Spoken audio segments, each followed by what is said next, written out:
Si Pablo ay isang misyonaryo, ibig sabihin, naglakbay siya sa iba't ibang lugar upang ipamalita ang mabuting balita tungkol sa anak ng Diyos na si Jesus. Hindi laging ligtas para kay Pablo ang gawing ito dahil maraming hindi naniniwala na si Jesus ay anak ng Diyos. Sa tingin nila, delikado si Pablo kaya't inakusahan siya ng mga bagay na hindi niya ginawa at ikinulong siya. Si Pablo at ang ibang mga bilanggo ay isinakay sa isang barko papuntang Roma, kung saan sila ay lilitisin. Isang opisyal na Romano na si Julio ang namamahala kay Pablo at sa mga bilanggo. Mabait si Julio kay Pablo, kaya bago sila umalis, pinayagan niya si Pablo na makita ang mga kaibigan niya at makuha ang mga kinakailangan. Mahaba at mahirap ang magiging biyahe nila.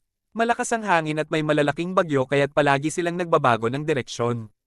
Alam ni Pablo na kung patuloy silang maglalayag sa ganitong matinding alon baka sila'y mamatay. Sinubukan niyang balaan ang mga opisyal, ngunit hindi sila nakinig, kaya't nagpatuloy sila sa paglalayag. Lumala ang hangin at naging parang bagyo.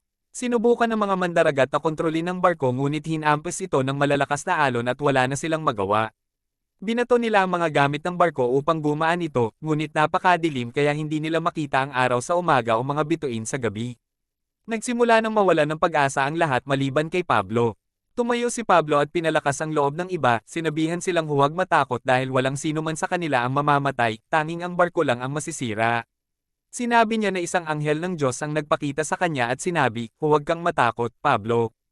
Kailangan mong humarap kay Caesar at ibinigay sa iyo ng Diyos ang buhay ng lahat ng kasama mo sa barko. Nagtitiwala si Pablo sa Diyos at alam niyang tutuparin ng Diyos ang kanyang pangako.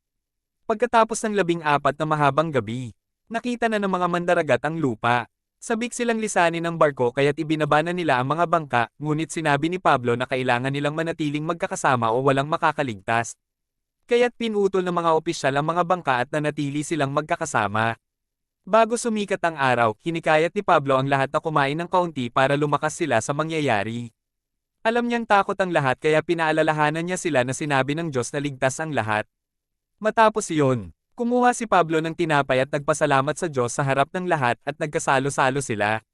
Nang marating nila ang Pampang, kahit na wasak ang barko, lahat ng 276 na tao ay nakaligtas, gaya ng ipinangako ng Diyos. Sa una, plano ng mga sundalo na patayin ang mga bilanggo upang walang makakatakas, ngunit nais ni Julio na iligtas si Pablo, kaya't pinayuhan niya ang mga sundalo na hayaang mabuhay ang mga bilanggo.